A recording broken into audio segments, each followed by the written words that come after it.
So, what are we reviewing today? Well, we're no longer the ConJoined reviews. I mean, we'll still do those. We'll still do those for movies that truly can't be saved. But right now, gentlemen, we're doctors. ConJoined doctors? ConJoined. Well, no, we're film doctors. We're gonna fit. Yes, I'm here. I'm Dr. Austin. MD. I MD. This is your movie surgeon. Dr. Kevin. Very technical at the movie surgery. Head of medicine, Anthony. Yes. Hello. And our lovely nurse, Tom. Hey! And finally, Dr. Connor, PhD, also licensed chiropractor. You're not a licensed chiropractor. Talk to me after the show. But you are a unlicensed filmologist. Yes. It's okay, a licensed chiropractor is not like a real doctor anyway. Okay. I didn't go get my PhD for this. I mean, what can you do, like crack your knuckles? Sadly, no. The only back I haven't been able to fix is my own. Anywho, we're trying out a new film format. We're calling this Film Doctors, where we watch a movie, we review it, and instead of saying, it's bad, don't watch it, we suggest what the movie could have, what the movie could do to be a better movie. If it were to be remade, or, God forbid if it would be remade, especially with this one.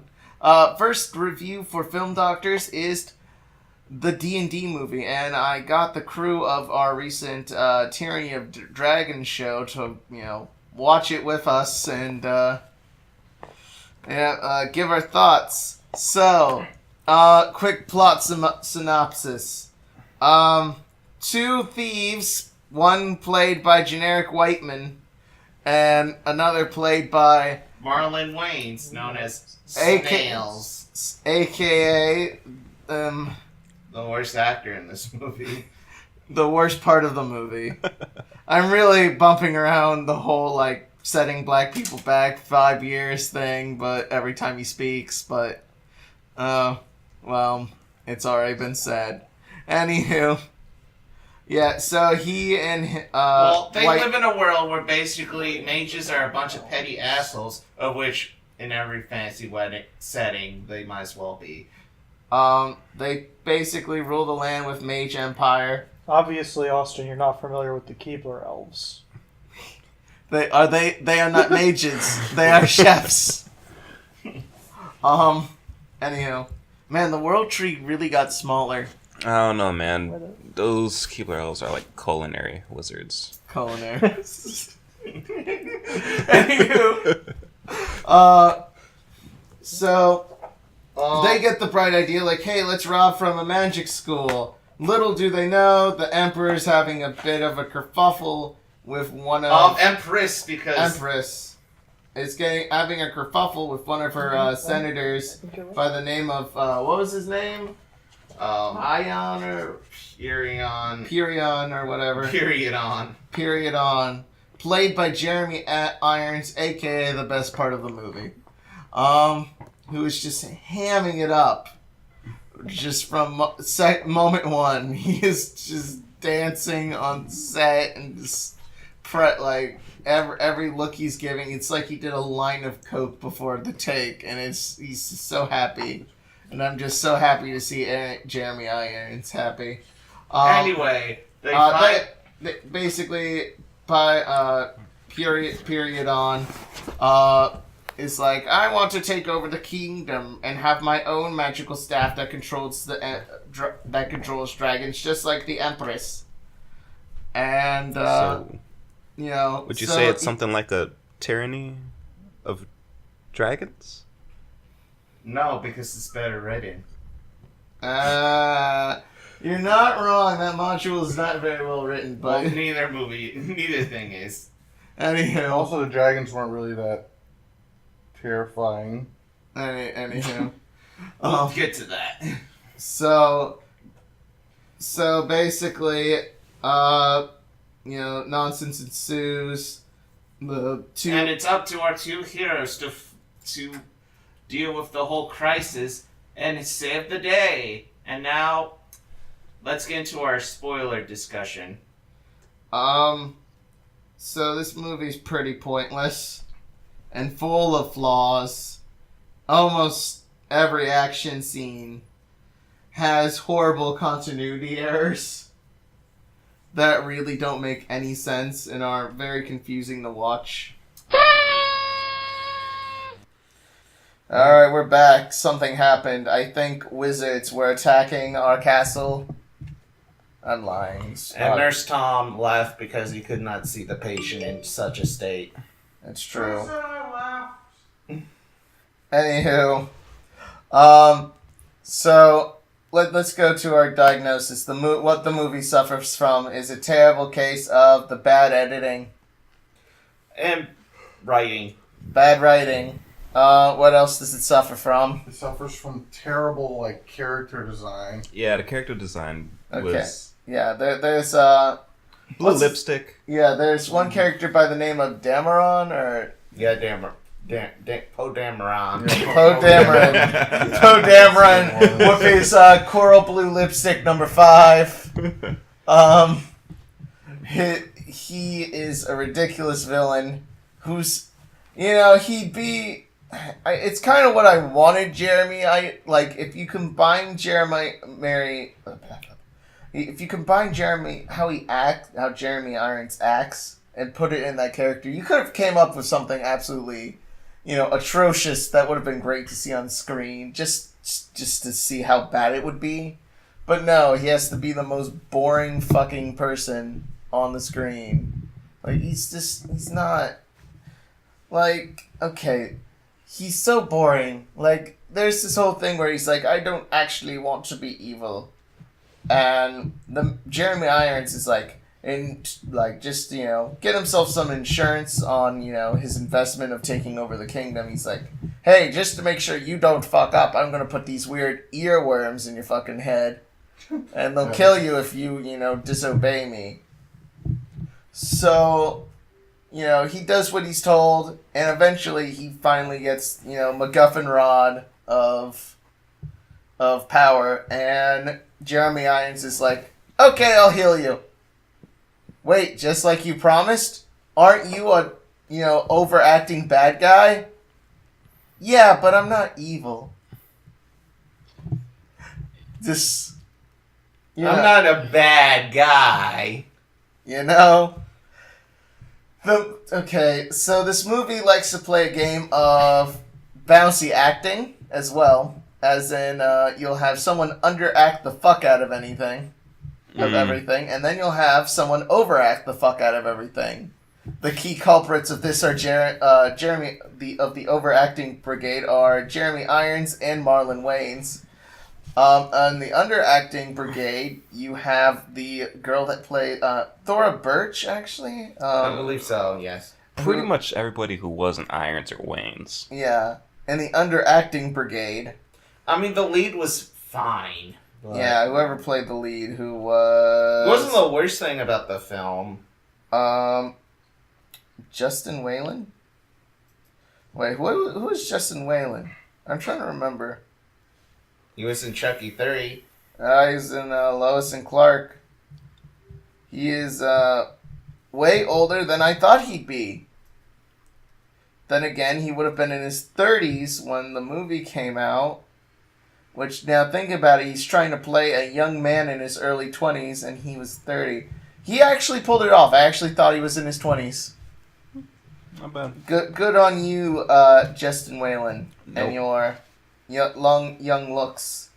Unfortunately, you couldn't save yourself from this movie. This movie, bad editing, bad acting, not very good writing. And let's put the topping on the cake of some of the most piss-poor early 2000s CG you could ever witness. How bad can it be? Very bad. Pretty bad, yeah. So... how bad are we talking for our listeners? How would you... you know what? Because I don't know how to describe it. You do it. You're the one pushing me. Alright, how can I explain this? You know how, all the CG elements in Jurassic Park look so good? Yeah. It's because they kept the right distance. They're not showing you all the details, but it still looks amazing. Oh, they do a lot of close-up shots with the CG. And it just makes it, so much worse. Close-up shots, panning shots, the animation was atrocious. The animation's the worst part. Oh yeah, the animation is awkward, stiff. And I think it's mostly an issue of just like mythical creatures in general. I mean, you can make a dragon act like a T-Rex. Yeah, the movie has orcs in it, and they're practical effect, but they're stiff and unmoving. There's only one really good practical effect of note, other than maybe some of the traps in one of the trap scenes. By the way, we could describe the plot at length, but if you want that, go watch Nostalgia Critic's review or something. We're just going to tell you how this could be better, but we're giving it a diagnosis first. Yeah, piss poor CG. So, D&D, this movie's not very good. Its Metascore on Metacritic is 14, which is out of 100, so, not good. So... Is it weird if I say I kind of like this movie? I do kind of like this movie, too. At the end of the day, this is not a terrible movie, but it is it is terrible. But it's also fun. Yeah, no, it's fucking bad. It's fun to watch with friends. And, such as our fellow doctors over here.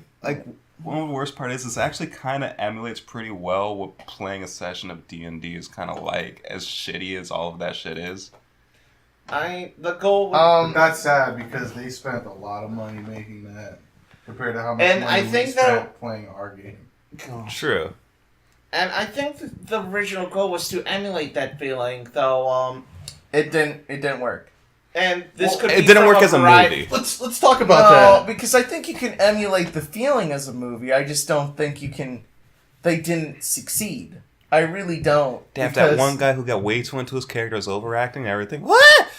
Yeah, no. Okay, so let's back up and talk about Marlon Wayans. Marlon Wayans has... is basically what... Here's my impression of him in this movie. You're thinking the mic, buddy.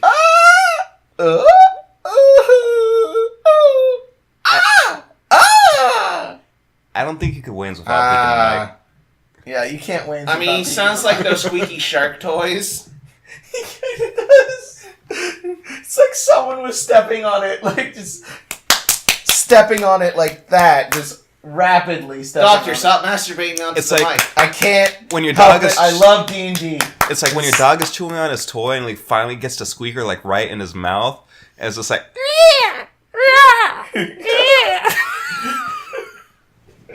God, look. Spoilers. He dies in the movie, and it's the best scene. It really is, because just his absent. Now, granted, the movie, in terms of, is quickly over.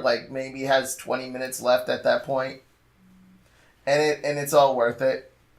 But it's all worth it just to see him gone. And the movie gets a little bit more boring when he leaves. But at the same time, he's just offensive and terrible. Well, the thing with this movie is most of the elves we see in this movie are played by African Americans. It's heavily implied that all the elves, except for the leader elf, who could do magic, is black. Oh, yeah. So, all the elves were black. Yeah, pretty much all the elves are black. And I hear supposedly Snail was supposed to be like an elf as well, but he was hiding those ears. Yeah, he's supposed to be like a half elf. Yeah, I could have sworn I remember seeing him in a movie where he revealed elf ears all bashfully. That wasn't in here because I kind of fell asleep. Yeah, no, he didn't reveal his ears at all. Well, the dwarf thought he was a human, so... Yeah, he said he was a human. I think it... And I'm pretty sure elves are really good at this... Well, I guess if he's a half-elf, maybe not. All right, I think this movie suffers from one of its biggest problems. I think major studio involvement. Oh yeah, no. If you look at the history of this movie, it is Production-wise. it is a hell. It's like just studio involvement, super heady. It's like, no, we can't do that nerd shit, and just it's bad. And, and it came at a time where TSR was dying, right? No, TSR was dead by this point. Wizards had just taken up the reins. Okay. And they were basically like, we'll work with some big companies. Hey, we were bought. Wait, though this leads to the question when they were bought up by Hasbro. When was Wizards bought by Hasbro? Well, we're not gonna waste that time. Editing, No. So yeah, this movie has a long history of getting fucked production wise, and it shows. The movie really shows it. It's not, Also, let's talk about what they did if they were actually a group of adventurers in an actual D&D set, in an actual D&D campaign. What they did horribly, horribly wrong. Step 1, don't have 2 rogues in your party. Yeah, your party bound's completely fucked right there. Step 2, don't ever split the party. Yeah, this happened a lot. That's how wins die. Another problem. Exactly, that's how Don't focus on one player. Don't be the main character guy. That no one likes the guy who plays the main character. Real quick, speaking of main charactering, I love the scene right before Marlon Wayne's character dies, because there's a female elf character and a dwarf who are pretty effective in combat. But from what we are shown, the thing is, what happened? We got shot by a wizard again. Fucking wizards. Gotta take them off. I think that wizard really likes this movie a lot. Fucking magic missiles. Yeah, I bet he lives on the coast. So the point you were making, Connor, that the elf and the dwarf are really underutilized. Oh yeah, they're underutilized to a point where the movie goes, the dwarf asks the elf, "Why are we waiting out here?" And the elf goes, "This is something they have to do alone."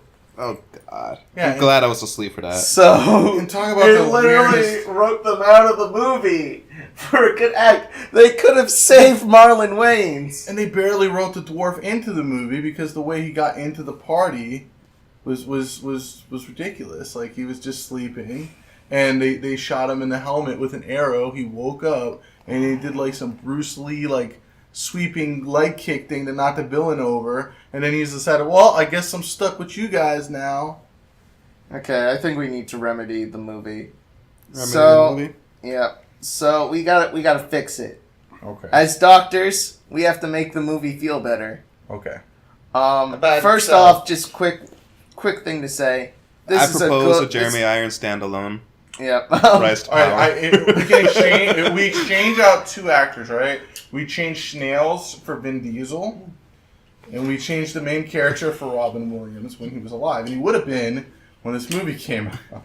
Okay, so I was going to bring up another point, but Diesel and Williams. I just wanted. God damn it! With Jeremy Irons as the villain. Yes. It's so hard being a The thief. ultimate D&D party. No. Okay, you do Vin Diesel, I'll do Robin Williams. Okay. But, buddy, we have to get out of the mage tower, or else the wizard would kill us. Don't worry. I got this. We're family. We're family. With family. Oh, you big lug owl. Oh shit, I flubbed my movie. Gotta do another line of coke. Every time every time he cuts someone's head off, Chris. He is white all over his face. So. Oh, no. Just as a disclaimer, we love Robin Williams. We really do. We love his coke even more. He would make this joke about himself. Anyhow. I was gonna say, just to give a final review of this movie, this is a fun, bad movie. Oh yeah, no, it's great. Yeah, no, it's fun to watch with a group of friends, maybe down... We should have had alcohol. We really should have. But, you get what you get.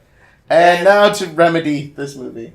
Can I make a side note of just admiring how they skirted around the R rating by including tits in the movie without actually having tits? Oh, yeah, the elf character's breastplate actually has, indents for nipples, so it's like, really? Okay.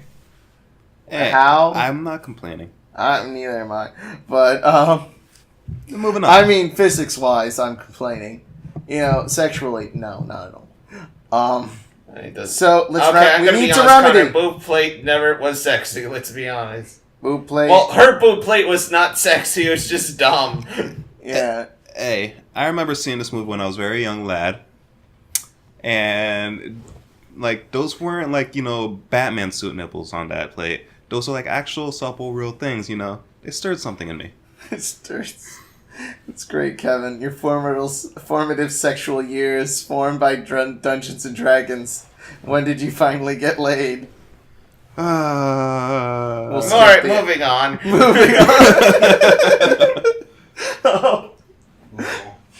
So, okay, how can we fix this movie? We need to fix this movie.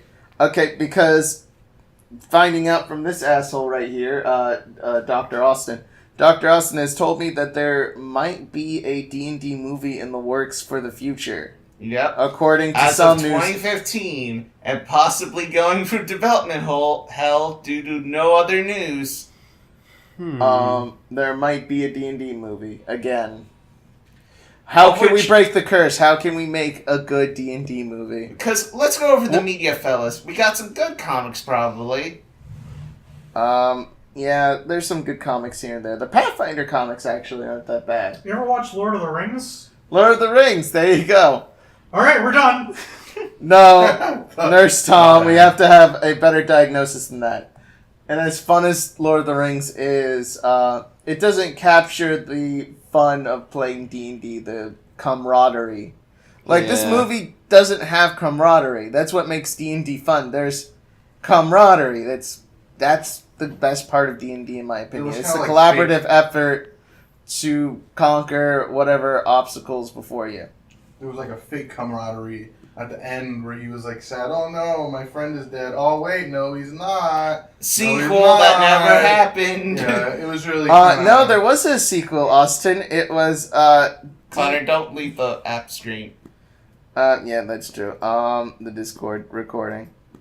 I'll look it up. Yeah, it was... God, what was it? Something... It was Wrath of the Dragon God. Oh, yeah, that's right. And it was... boring. That movie is so boring. Was this movie based on a kit from... No. But it did come with one, if you watch this movie on your laptop, there's a file in... rip a PDF file from it. Oh, yeah. Okay. Interesting. So, yeah. It came with a D&D module. So how can we fix this movie? Okay. So, Modern effects have grown, so we don't have to worry about the special effects. Yeah, modern effects have gotten much better. Even if on a low budget, there's way to skirt around that, even practically. Mm-hmm. First off, you get a good effects artist. You need it. You need to make magic and the fantasy aspect of D&D look cool. And if you don't do that, you're going to lose a lot of immersion. Well, that's not cheap. If they couldn't get a great effects artist, they could just use ways to keep the action off the dragons. Yeah. As, instead of having them have an extended dogfight. That looks terrible. Yeah, no. I think, maybe make a Dungeons and like Dragons movie without a giant, stupid CG dragon. It was like a JJ the Jet plane scene with giant, fleshy JJ the Jet planes. Oh, God. I mean, he's already giant and kind of fleshy. It's just sort of gross. He looked like Yoshi. I mean, I guess he looked like Yoshi. Like Yoshi all grown up. You remember Rugrats all grown Yoshi up? had one extra chromosome, maybe, but... Yeah, with fucking bicep. Yoshi was fucking yoked, son. Yeah, yoked. Yoked. Okay, so Okay, effects. Another- I would fix the effects first, because as better script and everything. If you don't have a good effects, or at least I'll use an example. There's a sort of D&D fan film out there. What was that movie called? Curse of the Dragon Slayer or something. It's on Netflix. I'll put the description. I'll put the title in the description. It's not an amazing. It's film. not an amazing movie, but it's this fantasy movie. Basically, a cleric, an elf, and an orc. Trying to stop this demon resurrection. And the fight choreography is good. The effects are, they're not the most amazing, but they're decent enough. And it's a fun movie with lots of camaraderie in it. It's fun. It is a fun movie. And I really recommend them. Watch. What you need is to display the camaraderie. Have decent to good effects. And good action scenes will help it a lot. Yeah, fight choreography has to be a thing. Yeah. D&D, believe it or not, is a lot of fighting here and there. Now, you can have sessions of D&D where you don't have any combat, and those are good too. But if you want to make a good D&D movie, discussions at the Trade Palace aren't going to be the... Man, this has a lot in common with the Star Wars prequels. Yeah. Now, thinking back, bad CG... This has a lot in common with a lot of unfortunate movies. Maybe it's more of a reflection of the early 2000s style of film. Fantasy. Yeah, of any kind of fantasy, sci-fi fantasy. Yeah.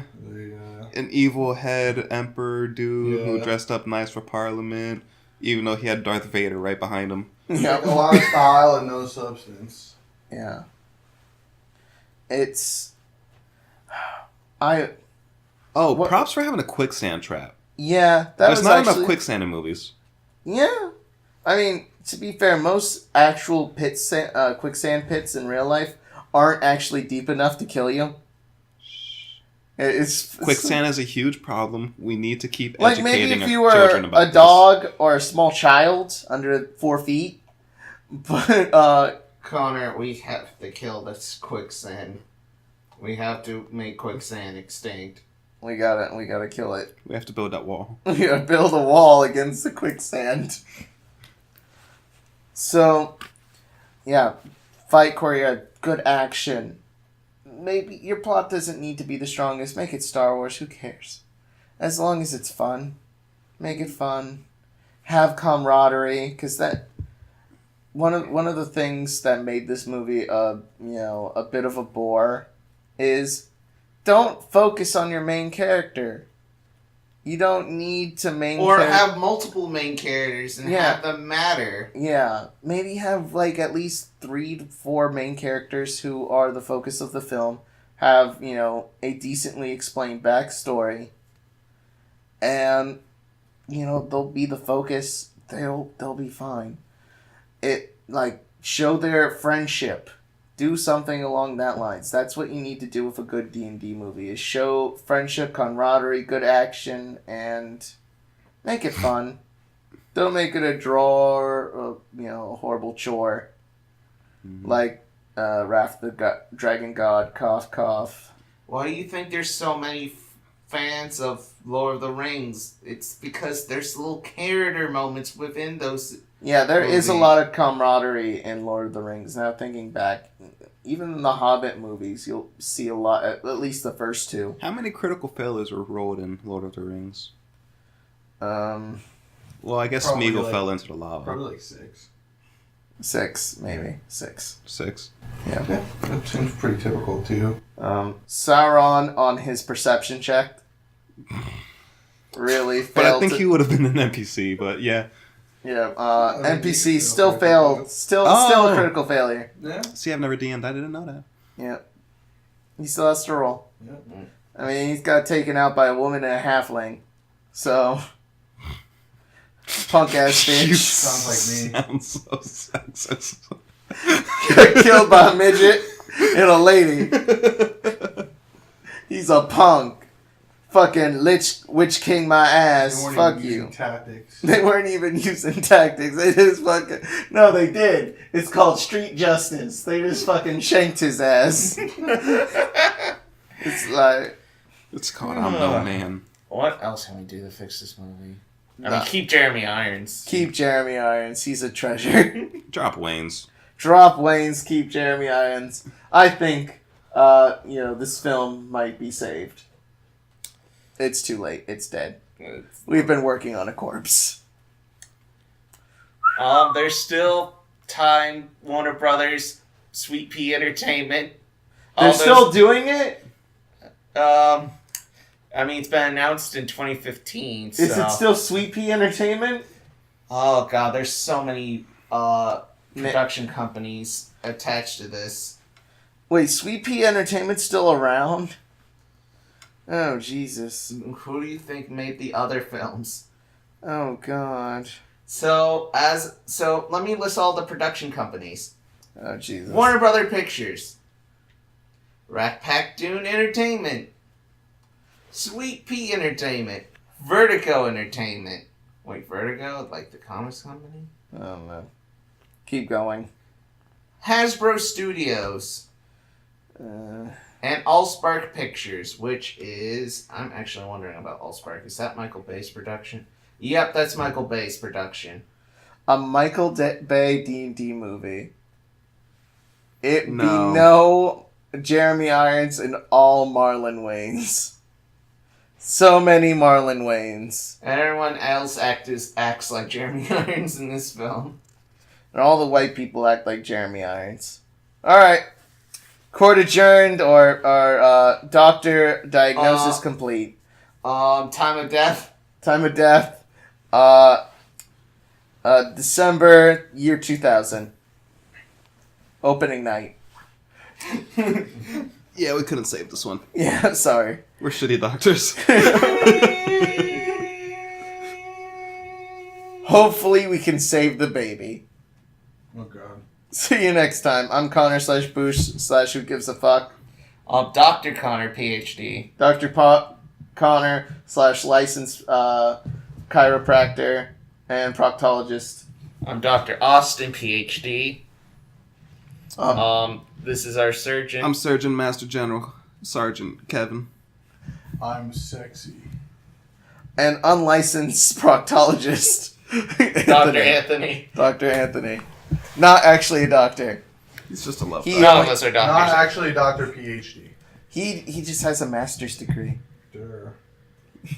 No, he actually just has a doctor's degree, actually. It's not even that great. Alright, see you around. At least I can write better stuff than this D&D movie.